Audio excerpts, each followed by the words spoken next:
Yeah, I just don't know about this one, ladies and gentlemen.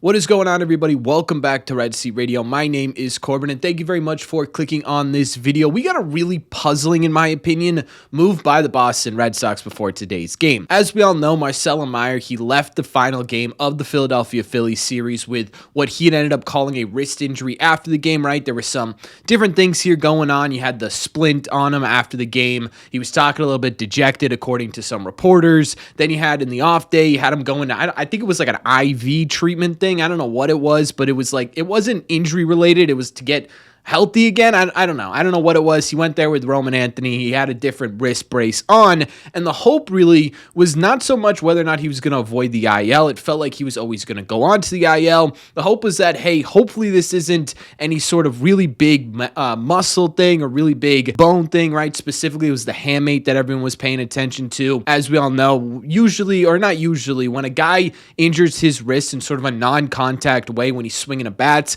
the first thing a lot of people say is, oh my God, please don't be a hamate bone injury, right? Well, there's good and bad news here. The good news is that it's not a hamate injury. The good news is that it's not a broken bone. It's not anything that's going to keep him out for the rest of the season here. The bad news is obviously it is still an injury and he is on the IL because today the Red Sox placed Marcelo Mayer on the 10-day IL with what they are calling as a wrist sprain. Now, to be honest with you, no one really knows the severity of what the wrist sprain is. Marcelo Mayer himself, talking before the game today, said he didn't know, right? That he was going to go and seek more medical help to figure out exactly how long he's going to be out for. But to be honest with you, it's sort of a right? A breathe moment for Red Sox fans because, yes, Marcelo Mayer wasn't killing it offensively. It was just a 228 average, a 272 on base percentage, and a 402 slug for an 85 OPS plus, which aren't the worst stats in the world, by the way. There are people who have been on the Red Sox in this year and who are still on the Red Sox in this year that have had worse hitting statistics than Marcelo Mayer, which we talked about today a little bit, right, with Connor Wong. But still, it was one of those things where it's like you could see the kind of potential that Marcelo Mayer could have at the plate. He just needs some time to get there. This is going to put a damper on that. The real thing that sucks about this, in my opinion, at least from losing a Marcelo Mayer perspective, is the defense. Marcelo Mayer was swapping between third and second base. Basically, I don't know, he would play third base once or twice a series, and then he would move over to second base for the rest of the series here. He had a really impressive 88 percentile outs above average there, which is really something special, right? He was really great defensively, so losing that is obviously going to be a bit of a problem. Now, in terms of how long he's actually going to be out for, well, that all depends on the actual severity of the wrist sprain. If it's a mild one, which fingers crossed, right? We still got to hope and pray that that's the right one. It's only going to be about a week to a month to get him back on this Red Sox team. If it's anything harder, well, then you're probably talking about a little bit longer of a rehab process, right? It's about a week to 3 weeks with a mild one. Once you get past mild, it's about a month to 2 months. And obviously a month to 2 months is probably going to put him out for the rest of the season. So that is still technically on the table here. Again, we don't have the real information as to what the actual severity of this Marcelo Mayer injury is. All we know right now, and all really Marcelo knows right now too, at least what he's telling reporters, is he knows he has a wrist sprain and he knows that, you know, it sucks and it's bad timing and he really wanted to stay with this Red Sox team. So we'll see what happens there, but that really wasn't the puzzling part of this roster move. Because obviously the Marcelo Mayer thing, it sucks to lose Marcelo Mayer specifically defensively, but obviously with that potential offensively as well. But it's not exactly something where you're like, why the heck are the Red Sox doing it, right? The guy's injured. Obviously that's going to be where he ends up, is the IL. The puzzling part of this is actually who they replaced him with on this 26-man roster. Because in order to fill the role that Marcelo Mayer was playing here, the Red Sox called up David Hamilton. Now, I'm sure David Hamilton's a really nice dude. I'm positive David Hamilton's a really nice dude, and I always feel bad totally ragging on him, but I just can't figure out the reasoning why the Red Sox went with David Hamilton. For starters, right outside of his speed, he really wasn't contributing anything major to this Red Sox team when he was up here, right? You look at the bat, and obviously the bat's probably the weakest link in David Hamilton's game at the major league level so far this season. 62 game sample size, which isn't incredibly small here. He was hitting just 179 with a 229 on base percentage and a 276 slug for a measly 40 OPS plus. He was about 60% less productive at the plate than your average hitter in Major League Baseball. His defense was honestly right around league average, right? I think he got a little bit of playing time at second base. I can't remember if he played anywhere else. He might have played a game or two at shortstop, but for the most part, it was at second base, and it was right around league average. So I'm not going to fault him too much for that. But when we're talking about, hey, how are you going to replace Marcelo Mayer's defense? David Hamilton's just doesn't really compare to that. And that's kind of my issue with this. But my bigger issue here is not so much the fact that they went with David Hamilton. It's the fact that they didn't go with one of their other options, because they had two other options that may have actually been more beneficial than David Hamilton here. The first one being Nick Sogard. We actually talked about this in our series recap when we talked about Marcelo Mayer. Nick Sogard, since being sent down, is hitting 260 with a 368 on base percentage and a 405 slug. He has better overall statistics at the plate at the major league level this season than David Hamilton. So it's not like, hey, he was able to do it this year, but at least David Hamilton has experienced the major league level this year. No, right? Nick Sogard was with this Red Sox team and outperformed David Hamilton already offensively this season. On top of that, you look at the defense comparably, it's pretty close, right? Nick Sogard's a little bit worse here, but it's not like he's incredibly worse to the point where you're like, man, we cannot call this guy up over David Hamilton. The other guy here is Vaughn Grissom, right? And this is someone I think a lot of Red Sox fans have talked about. You remember that guy they traded Chris Sale for? Yeah, he's doing pretty well in minor league baseball right now. He went through a pretty rough stretch in the middle of the season, but has pulled himself out of it and is currently hitting 280 with a 352 on base percentage and a 439 slug. Surely one of these guys would be able to give you a better overall rounded player than David Hamilton, and yet they're sitting in AAA. And my question to that is why? Why did the Red Sox go with David Hamilton? And there are a couple of different reasons that I've come up with and other people have come up with that maybe are a solution to this. So let's break those down.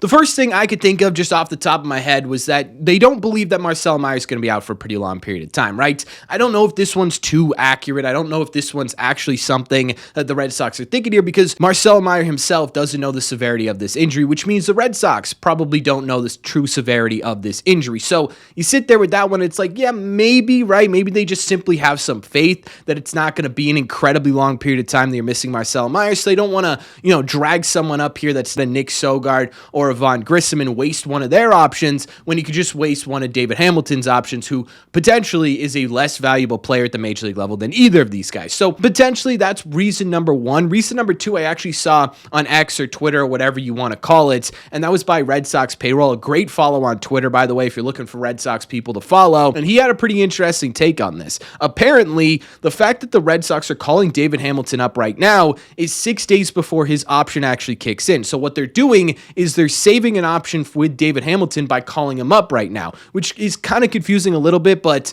when you use an option down to AAA, there's a period of time here where they can get called back up where that option doesn't take effect. Now, he said it's potentially because the Red Sox are sitting there saying that makes him a little bit more valuable on the open market, right? If he's got that extra option, he becomes a little bit of a more movable depth piece at the trade deadline. I don't really know if that's the reasoning. I'm not too sure that, David Hamilton is the big name that they're trying to shop out there. Maybe you attach him, sweeten up a deal a little bit, but to be honest with you, if he's just a deal sweetener, I don't know how important options are going to be in that conversation. Maybe they are, maybe I'm totally wrong, but I don't really know about that. In my opinion, the only reason that this would make sense is for the Red Sox to have more roster flexibility when Marcelo Mayer does come back, right? Once you get him back, you could save that option for David Hamilton, reuse it, and now you've got two more of his instead of one more of his when Marcelo comes back. Just simply roster flexibility wise, that does make some sense. Now, the third reason I could think of was specifically with Vaughn Grissom, because in my opinion, Vaughn Grissom may be the most deserving out of all three of these guys to get called up to Major League Baseball, right?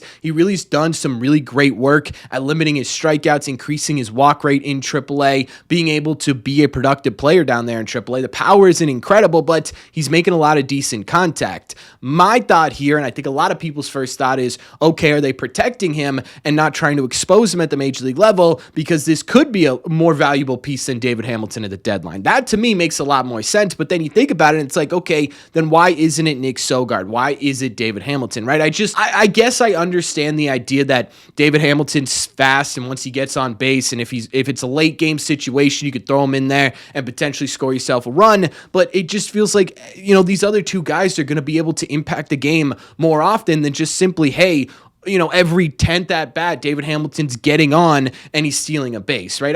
I don't know. I just simply can't figure out a way to make sense of this.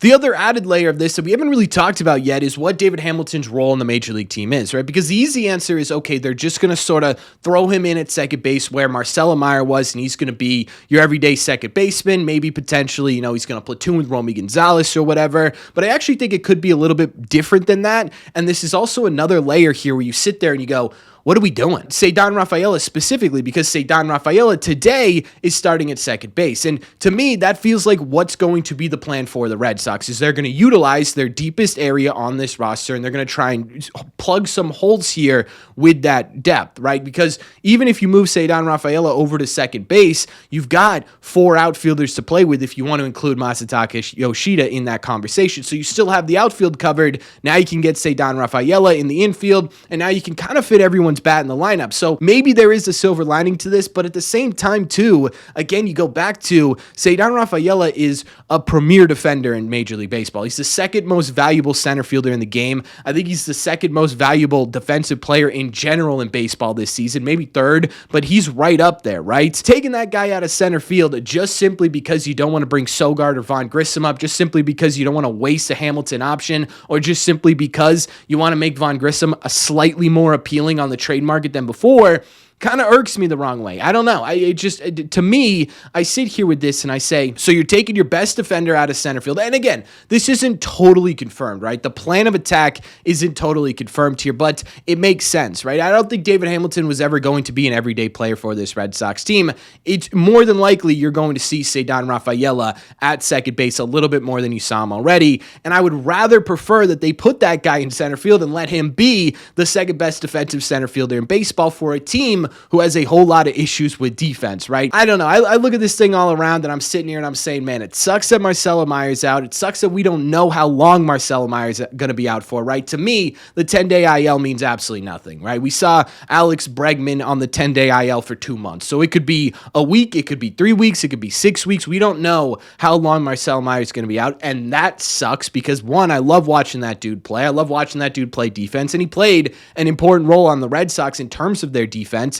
And 2, the guy who's coming up isn't exactly exciting, and there are more exciting options just sitting in AAA, not getting the call up, and I just simply can't figure out the reasoning as to why. But maybe I'm missing something really big here that you guys have a firm grasp on. So let me know in the comment section down below, what do you guys think? What do you think about the Marcelo injury? What do you think about the David Hamilton move? Let me know all your thoughts in the comments. As always, if you made it to the end of this video, do me a favor, make sure you guys have hit that subscribe button if you haven't already. If you're new here, we talk Red Sox content almost every single day. Also, make sure you guys hit the like button on this video as well. It just simply helps out a ton, and it's the best way to let me know you're enjoying the content. Don't forget, if you guys want to listen instead of watch, all you got to do is head over to your favorite podcasting app and look up Red Seat Radio. Thank you all very much for clicking on this one, and I will see you in the Red Seats.